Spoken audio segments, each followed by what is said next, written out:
Hey everyone, welcome back to Modern Mindset. Today we're going to talk about a topic that has a special place in my heart, and that is mentorship, and kind of the role it plays both in our development and the development of the people around us. I've debated making this topic multiple times since starting this channel, but I didn't want to come off as this crazy fanatic trying to sell you some kind of crazy juice that's going to solve all your problems. But I've had a renewed interest in this topic recently after going through my last 6-month review and kind of having a reflection on kind of the mentors I've had in my life and the impact they've had on where I am today. I've had coaches, bosses, teachers, friends, family all play mentoring roles in my life so far. They've all enabled me to be successful and be able to achieve the things I've tried to go for. But just like with coaching, not all mentors are created equal. Finding the right mentor is really going to make a big difference. So that brings the question, what is a great mentor? A great mentor is someone who believes in you and is going to enable you to be successful. There's someone who is a positive role model in your life who is trying to enable you to reach those goals that you set for yourself. They're the person that's there to answer your questions and help you to be the best version of yourself that you can be. And although they should be a positive influence on your life, it doesn't mean they're not going to tell you the hard truths. They're going to make sure you're on the right path and that you're going to be successful at what you're trying to achieve. And finally, a great mentor is someone who loves to exchange ideas and conversations with you. They're someone who wants to pass on expertise and also help grow themselves along with you. And like I mentioned earlier, I've had plenty of mentors over my life, even if they didn't have like the mentor label attached to their name. I've had coaches who have taught me a lot of life lessons around perseverance, teamwork, and other skills that have really played a major role in my life. It also been applied to my work. It's applied in the way I mentor people, the way I try to train, and just it still has an everyday effect on my life, even though they weren't necessarily mentors in that sense. The reason I'm so passionate about mentoring is I feel like it has an impact much more than just today or tomorrow. It can have a lasting impact on someone's life, say 10 years down the line. And that's one example I have in my own life that I can really reference to. I had a teacher in the 3rd grade who really changed my life academically, but also just the whole trajectory of my life. A lot of people wouldn't know, but I was held back in 1st grade. I struggled with math, speech, reading, basically all the core skills you needed to be successful in school. Well, I was supposed to be at the Y, or some kind of after-school program that was located at the school for elementary school. And she actually took me under her wing and basically treated me as almost like her own kid. She would basically teach me math and reading every day after school, even though she had all these other responsibilities that now I can reflect on and understand that she was going so far out of her way just to enable me to be successful and really changed my life, at least academically, and where I am now. If I hadn't had her as a teacher, things could have been vastly different. I'd really never struggled with school after that. She was able to bring up my grades to the point where I was never really struggling again. I was pretty much all A student, all AB student really, but like I was struggling before. I was getting C's, D's, and all of the bottom level of the alphabet, I guess.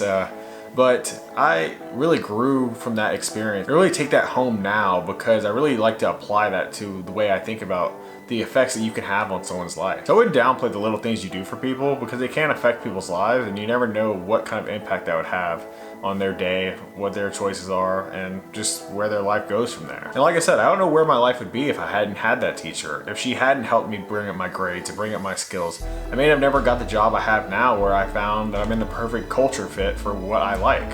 It's a mentoring atmosphere where we all cherish building each other up and making sure that we elevate each other's skills. At least the people who I associate with all value that. I was lucky enough to be assigned a mentor when I first joined this company, where he actually saw the work ethic I had and the potential I had and basically enabled me to be successful. He was able to focus my development on a very narrow path, which allowed me to exponentially increase my skills and my growth in a way that I couldn't have done by myself. And I have now become a mentor to the people around me as well, and it's really the best part of my week a lot of the times. I love hearing about what my mentees have been able to accomplish since the last time we spoke, and just seeing how much they can grow since the day I started with them and where they are now.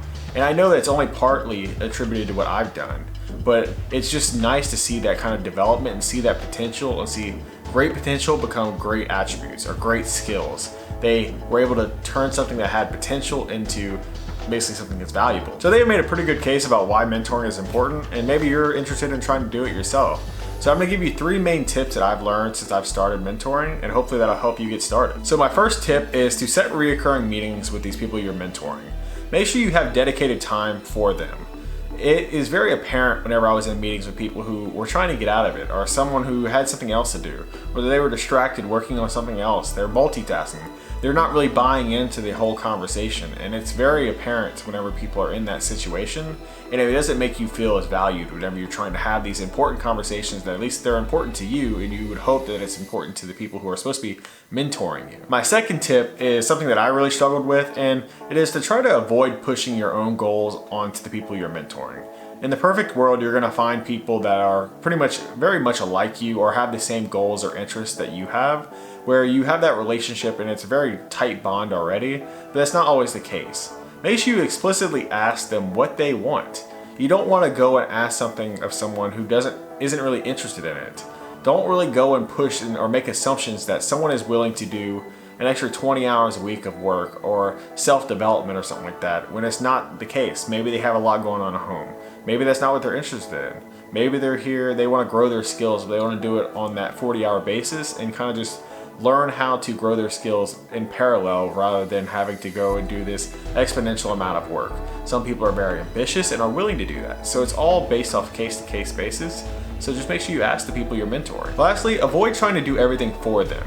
Don't really tie yourself up into their success in the fact that like, if they fail, then you fail. That's not necessarily the truth, and you don't want to really treat it that way. You don't want to get caught up in doing everything for them. You want to enable them to be successful without having to do all the work for them.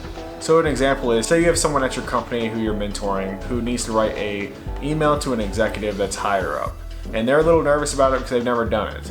Well, have them write the email, kind of talk to them about what's important to have in an email, what's the great structure, what's really the important points to it, and have them go write it themselves. And then tell them once they're done, just send it over to me first, and I'll proofread it. I'll give you some pointers and I'll send it back to you. You can make some corrections. This is allowing them to be the active person in the process. You're gonna do a little bit of active work by doing the proofreading, but it's enabling them. They're the one taking the initiative to do what is needed to make themselves successful. And it would also give them this kind of safety net where they don't feel as nervous about sending that email because you've already proofread it. So I know I've thrown a lot at you this video, and I'm gonna wrap things up real quick so I can jump off my soapbox and give you back your day. But if you made it to the end, I hope you found the video interesting, and maybe it makes you feel inspired to go find a mentor yourself, or even trying to mentor someone else.